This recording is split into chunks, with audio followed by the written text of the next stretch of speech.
Hey, what's happening, everyone?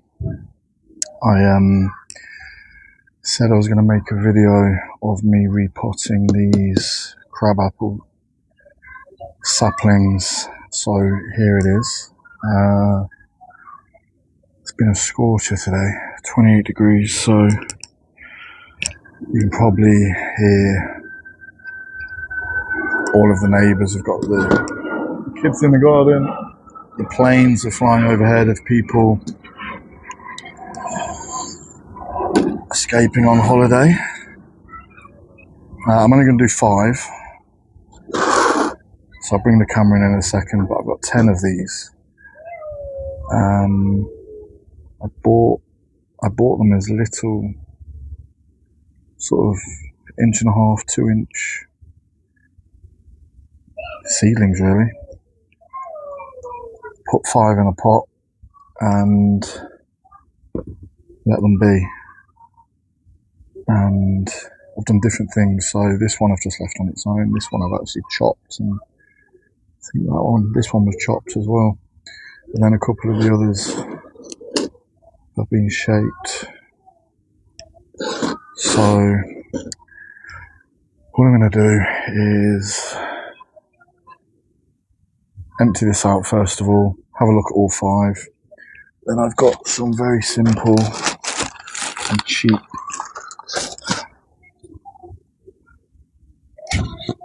plastic pots that each one can go in. And the reason I'm doing this is I'm a little bit concerned, I might be a little bit late already actually, that the roots of these are going to be really intertwined. Better late than never, I guess. We'll see when I get stuck in. So let's go. So this is likely the really boring part of the video, and I'm not sure how much of it I will show. First of all, a couple of bits of wire.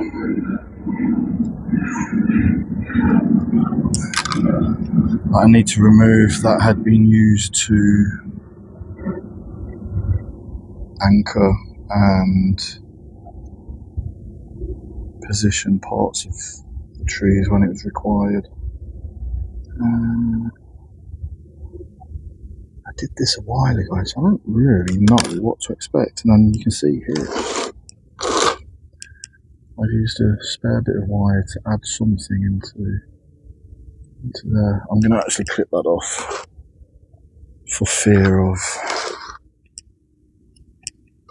snapping something, because even though these are all still very young,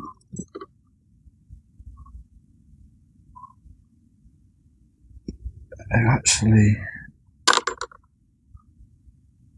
thickened up and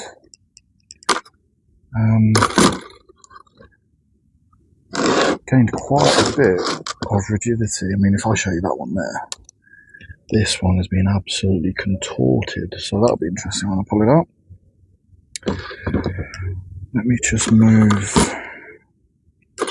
those 2 long bits of wire. They can be reused at some point. Oh, right then.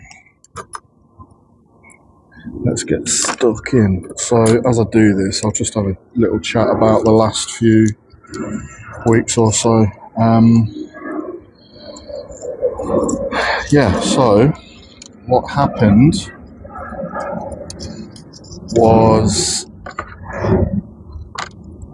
I got a message from my sister that our mother had been taken into hospital and it wasn't looking like, well, it wasn't looking very positive. I might just be able to pull these out. That would be a win, wouldn't it? Don't want to do too much damage though. So yeah, she was taken into hospital. Come on, little baby. Don't want to break any of the roots. My sister, bless her, she didn't really know what was going on. She'd been, but she didn't understand what the hospital staff had told her. Can you see on this one? Is this liverwort? It's growing all around the base of this tree here. So I saw on a advertised page on Instagram, companies are selling liverwort, and you can buy it in like a 6 or 9 centimetre pot. Market for everything, isn't there? So yeah, anyway, I digress. It looked like, from everything my sister was saying, that our mum was not going to make it. Hey, one out. There we go. That'll do nicely. I'll just lay that over to one side. The complicating factor certainly with my relationship and my mum is I haven't spoken to her for quite some time, and actually had a lot of inner turmoil about what to do. You know, if she is going to pass away, and she didn't, just to be clear. But if she was going to, do I go and see her? And it's quite a difficult thing to discuss with people, because you'll often receive the response, "Oh, it's your mother," as though that is the be-all and end-all of the matter. But she may have given birth to me, but she was everything that I would say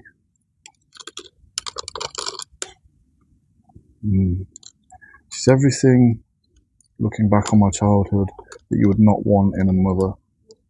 So I'm going to flitter between looking at what I'm pulling out in this story. So that tree there, some lovely roots, some good movement branching off. So there's 3 out.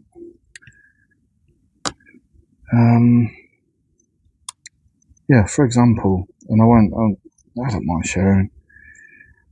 You know, my mum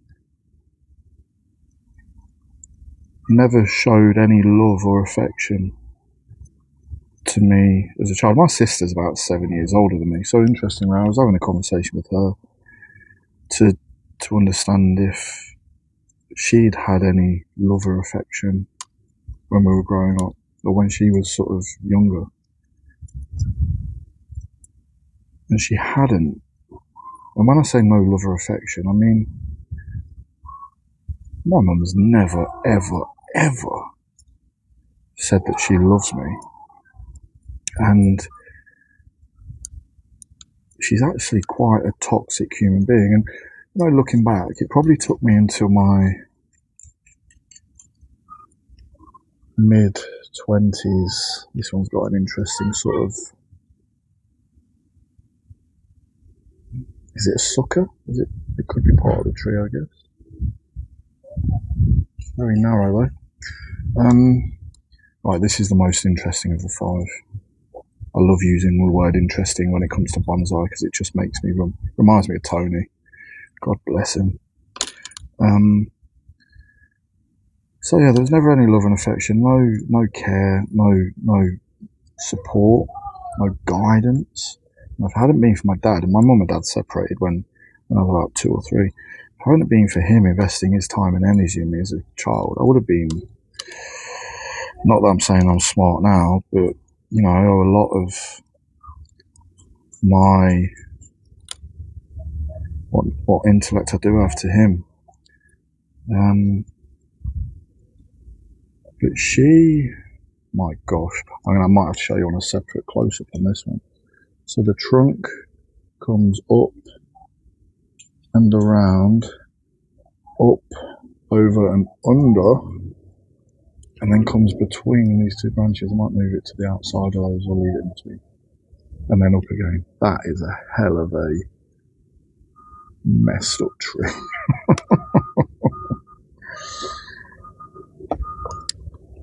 So there's the 5 out. That is a lot of soil, which I'm not sure I've had my money's worth from. They've been in there for probably 5 months.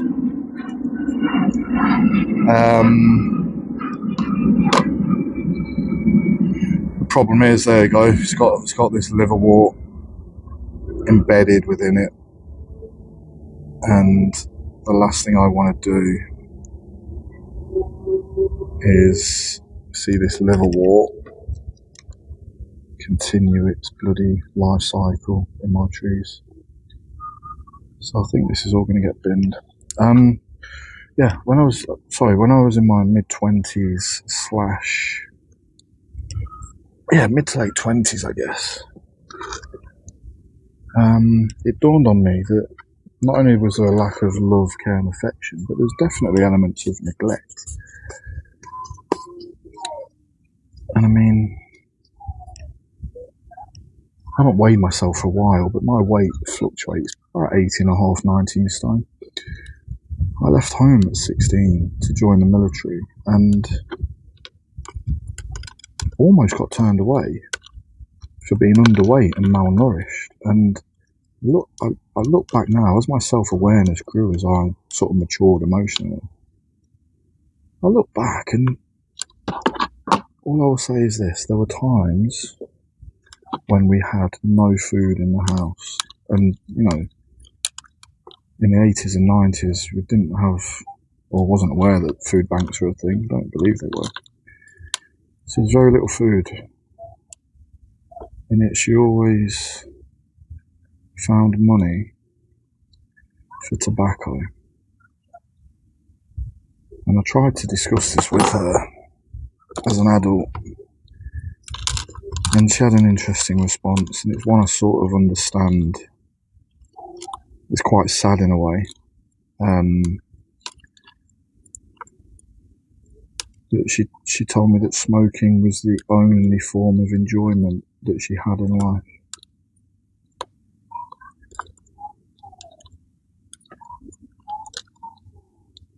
And that's very, very, very, very, very sad that anybody would feel that way.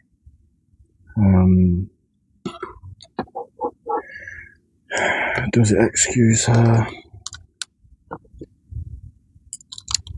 I'm not sure. We live in a changed society now, don't we, where there's much more awareness on mental health conditions, and it's quite possible that she was living with some sort of depression that went undiagnosed, and therefore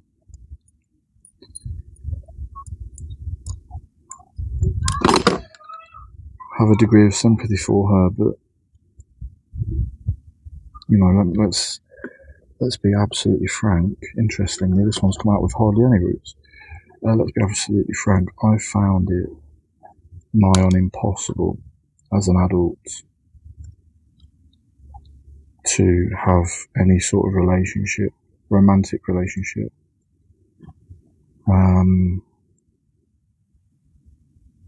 Because as soon as any love or affection is shown, it has the opposite effect on me. Right, I'm just going to change this camera angle.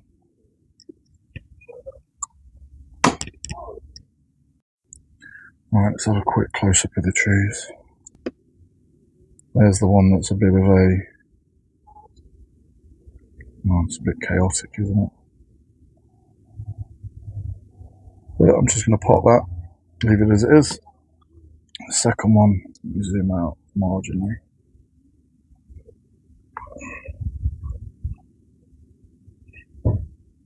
Again, I'm not going to touch any of these. I'm not going to touch any of the roots. Quite like the movement. This one was chopped, then it's shot off up there, but I'm not going to make any more cuts. This one I don't know what to do with. Keep that side branch, maybe. If I do, I might just separate it slightly. And then this one, quite like this one. I really like this one actually.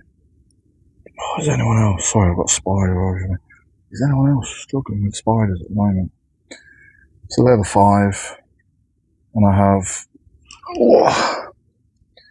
some normal number 2 soil from Kaizen to pot them all in. So this will be over quite quickly. I'm just going to finish what I was talking about.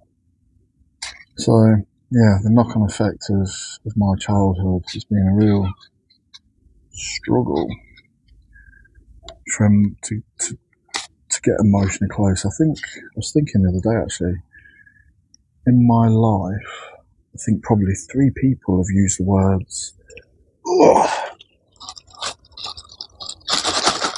I love you. And I suppose it is interesting. What's interesting is almost, I think within a month of that happening, those relationships have fallen apart. And that is primarily due to me getting extremely uncomfortable. I am going to have to do some root work just to make sure these fit in the pot. And this one is going to get this enormous taproot snipped right about there. Give it a quick little trim. It's sort of a secondary tap there, if that's such a thing. I'm going to get rid of that one. That will do. That will fit nicely. So anyway, what's the point of this yarn? Hearing that my mother was expected to pass away produced a lot of emotions, and I think the most interesting one, as someone who's quite self-reflective now as an adult and tries to understand why I'm thinking what I'm thinking. Oh, I've left my chopstick over there. This will do. Trusty spoon. Is I began to feel a sense of mourning, but it wasn't mourning that my mum's anticipated bereavement. It was a sense of mourning for the mother that I never had, the childhood that I never had,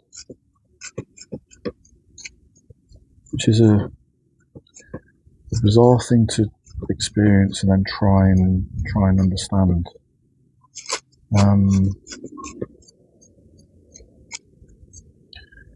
And I know some people, that was a fairly swift job, wasn't it?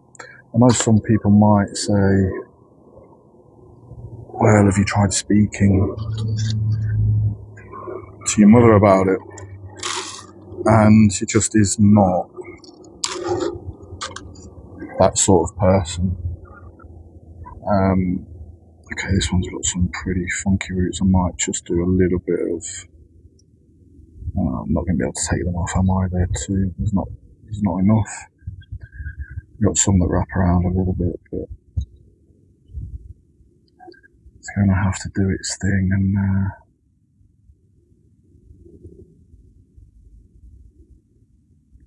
once it's got more, I reckon I can take that big one off. This is where they all come away, it's what normally happens. Okay, that'll do. Stop there, Scott, stop there. Yeah, anytime I've tried to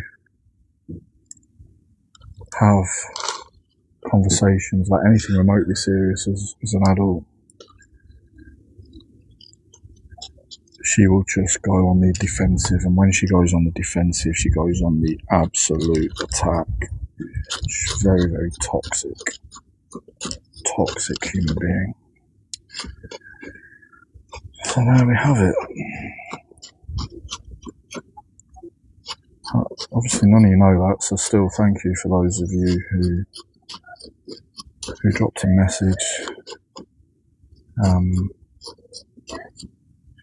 Still very, very, very much appreciated. I like that one. I do like that one. Of the 5, I think that's got potential to be my favourite. Next video you see. will be that it's died. What else is going on while I just finish these off? My battery's saying I've got 11 minutes of recording time left. So, oh my gosh, look at the taproot on this one. I'm going to snip it. Boom.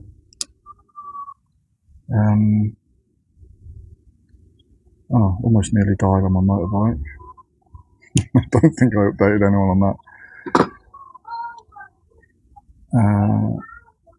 I think that actually happened the day that I got the message from my sister. So it was like, what the hell? It was a hell of a day, that was. I think it was a Wednesday.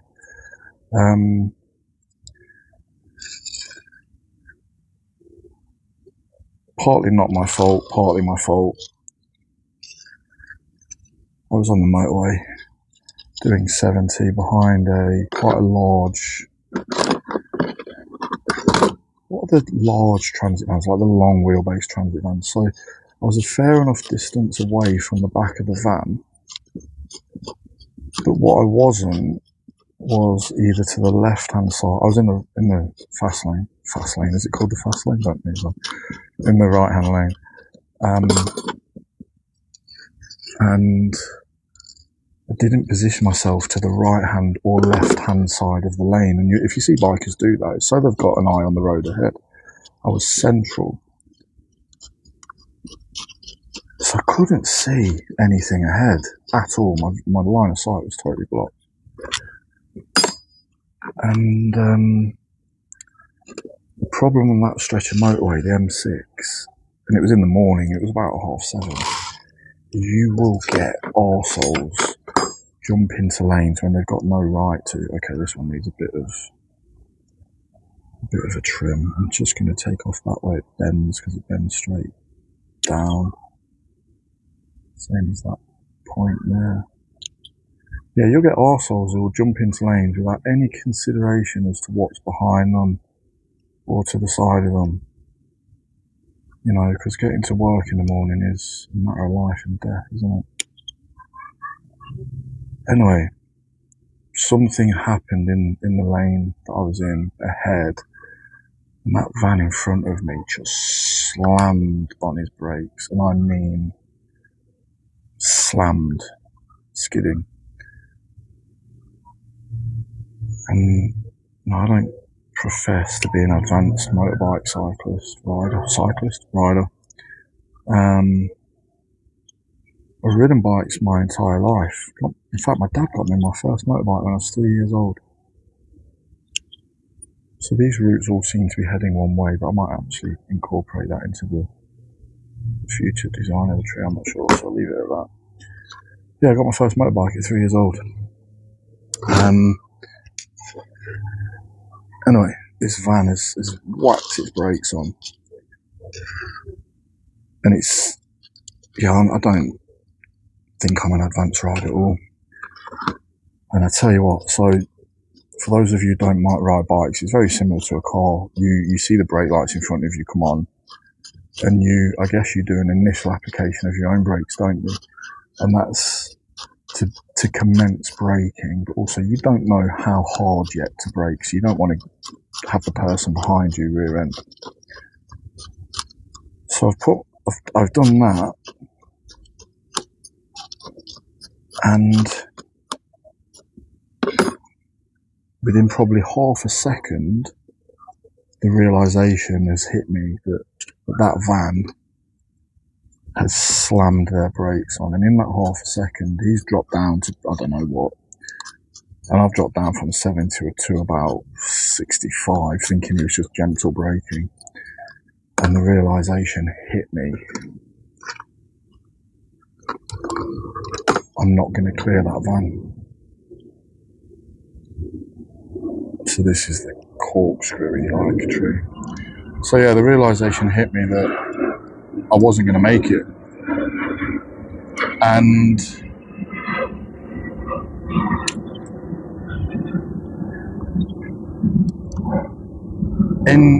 it all happened in probably like 2 or 3 seconds. It's amazing how your reactions can save your life. So somehow in that split second of me realising, oh my god, I'm going into the back of this, and let's be fair, at that speed, point blank into the rear of a van on the motorway, it's not that's a police camera action video job, isn't it? And somehow my brain has calculated go to the right, and it's really strange. And I looked at it as I continued my journey and on the way home that day. Along most of the M6, there's in between the right-hand lane and the central barrier reservation, there's probably a foot of tarmac. And whether God was looking down on me that day or not, I don't know, but it happened in a stretch where there was about a 4-foot width of tarmac. It went down into a slight gully and up. That's next door's dog, he doesn't like me talking. Yeah, it went into a slight gully, and sometimes along there you'll see like ties and bits of rubble and that. But somehow I flung it towards that gap and made it. And even now, I recall aiming for that gap and thinking my left handlebar is going to hit the van. My left handlebar is going to hit the van. And throughout the whole of the rest of the journey into work, which I continued, the whole day at work and the whole journey on the way home, and even now, I still don't know how my handlebar, the left side of my handlebars, missed that van. For me, experiencing it, it was like my handlebar passed through the van. Obviously it didn't. I'm not a Marvel superhero. But that's what it felt like. It must have been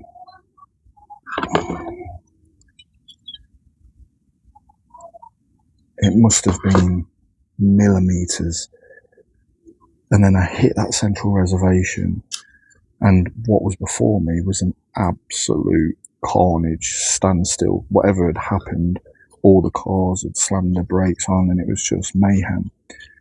And I just 35 miles an hour, just rolled down that central reservation, thinking, how the hell, I'll tell you what I thought, how the hell did my handlebar miss that van?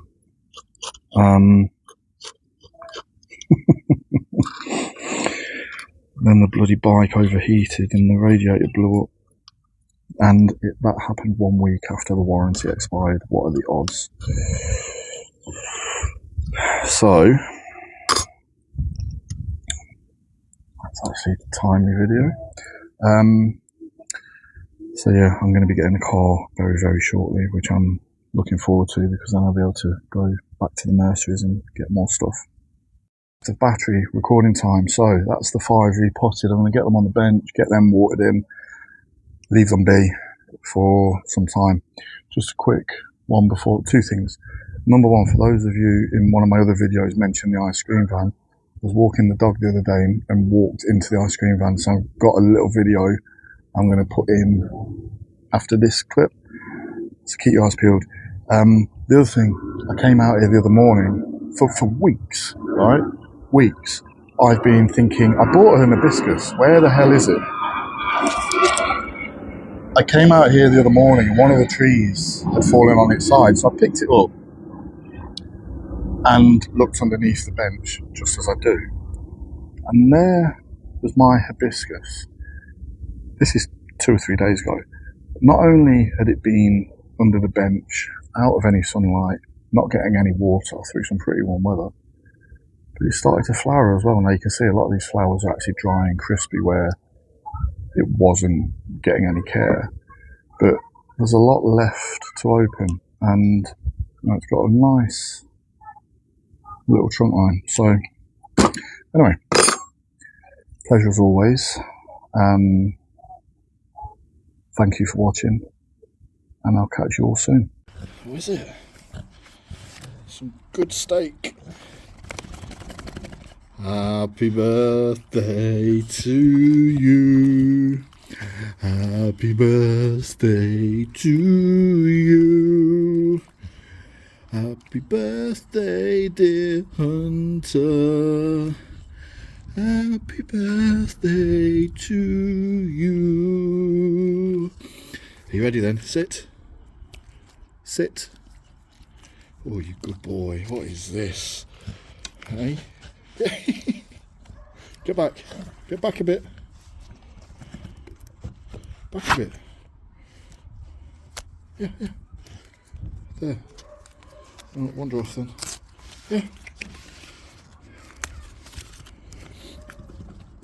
What is this?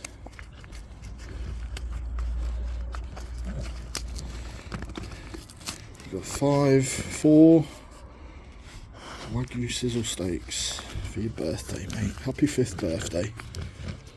Can't open it, can I? Let me get in. Oh, what is that? You're the birthday boy? Yeah? Get away. Hey. Hey, sit. Good boy. Oh. You're going to enjoy these, aren't you? I bet you'll take your time. Look at this. Wagyu steak. I've never had Wagyu steak, mate. There's one. Are you for real? Did you even taste that? There's 2. Come on, mate. There's 3. That's one. Happy birthday, big boy. Good boy. All gone.